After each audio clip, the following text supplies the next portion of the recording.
Hey guys, my name is Matt. I recently quit my job to become a full-time real estate investor. After applying tons of effort, time, and energy on the side, I decided to make this my main hustle, and it's been going absolutely incredible. My experience touches flipping, wholesaling, currently closing on our first long-term rentals, and my background in commercial construction and subdivision development gives me a wide foray into really understanding the different aspects of real estate and what I think is the best method for getting into real estate if you're a newbie. So let's jump into it. All right, so you've been doing all the reading, all the video watching, all the podcast listening, and jumping into the forums over at Bigger Pockets. What's your next step? What do you do? There are so many different avenues for investing in real estate. You can flip, you can wholesale, you can go into long-term rental investing. You can go and find yourself a sweet place on the beach and turn it into a short-term rental. Which one do you pick? Maybe you want to do something creative, a niche like glamping, or perhaps something a little more passive, like throwing your money into a syndication and being a 1% owner of a high-rise. The options are limitless with how you can apply your capital in real estate investing. So which one is the right one now that we're closing up 2021?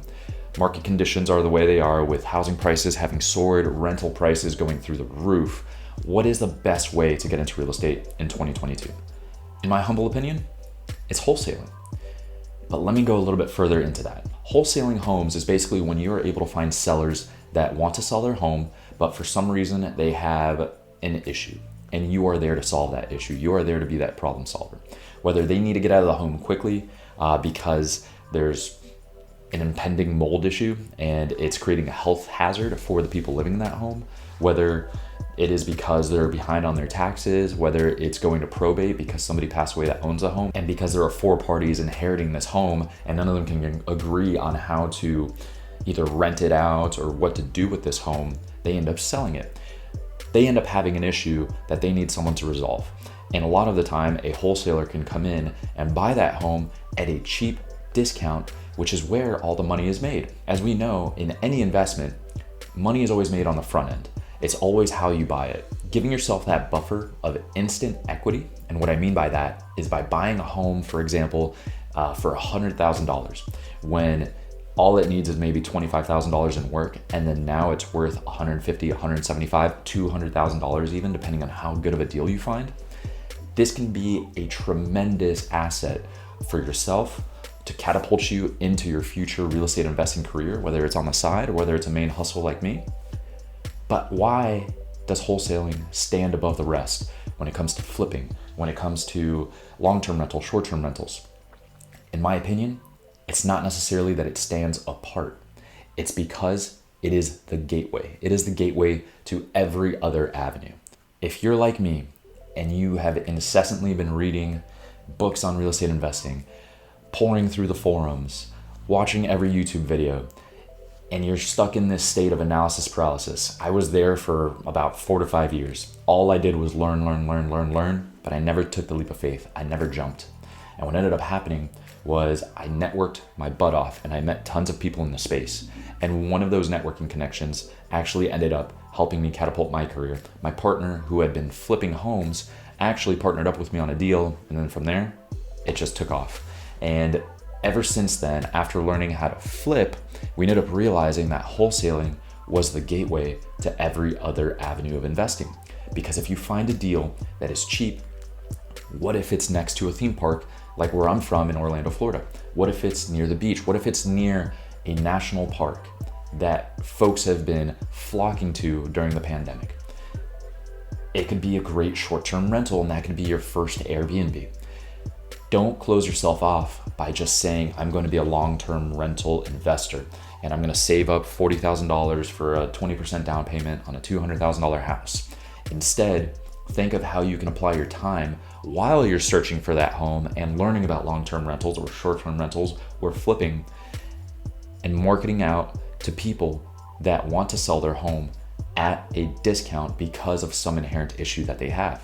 Finding those sellers and getting those houses under contract gives you the option to either wholesale, to make a lump sum of cash immediately, to either hold it through the closing period, actually take the property down, flip it, If you're learning about flipping, keep it as a long-term rental. Maybe put $10,000 into it instead of $25,000 to make it a high-end, top-end flip at $25,000. That $10,000 would actually go a really long way and actually make it rent ready. A lot of the time you don't need as much money to make a property rent ready as opposed to supermarket photo ready for a flip, or as a short-term rental, depending on the location of where you get this deal. So in my view, this is what we've done in the company that we've created, which is we cast our net out and we see who is looking to offload their properties. And if it works out numbers-wise, then we can say, you know what, it's not in a good location as a short-term rental, so we're gonna cross that one off. Right now, we're a little short on liquidity just because we're spread across so many different deals right now. So you know what, maybe we can't add another flip to our pipeline of deals. So instead, long-term rentals, maybe, but that also goes in the same problem as liquidity. You still need that money for that down payment. So maybe we'll just wholesale it, and then we'll use the capital from that wholesale to get into another long-term rental or another flip. The options are limitless, but wholesaling is the start. Wholesaling is how you find those deals and then decide where you want to go from there. Now on this channel, I'm going to go into all the different ways that we apply wholesaling in our business, how we apply flips, all the different walkthroughs of different homes that I'm looking at all the time to see what our next project is going to be.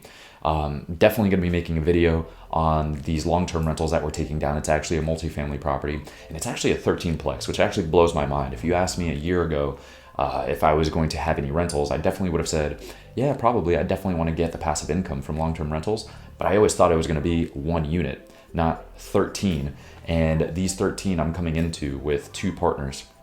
It's mind-blowing, the things that you can do with partnerships, leveraging other people's capital, putting in your sweat equity, vice versa. It's blowing my mind, and man, I'm not gonna lie, I had a fear initially that I wasn't gonna be busy enough when I started doing this full time, and my days are stacked, and I couldn't be happier. I'm super passionate about this. If you're passionate about real estate investing or looking for another place to learn about real estate investing, then please consider subscribing. Leave a comment below. I definitely respond to everybody that ever leaves a comment, and leave a like. It helps this channel get out to more folks. And I hope you enjoyed the video. I hope there's something that you can take away from it. And until next time, guys, see ya.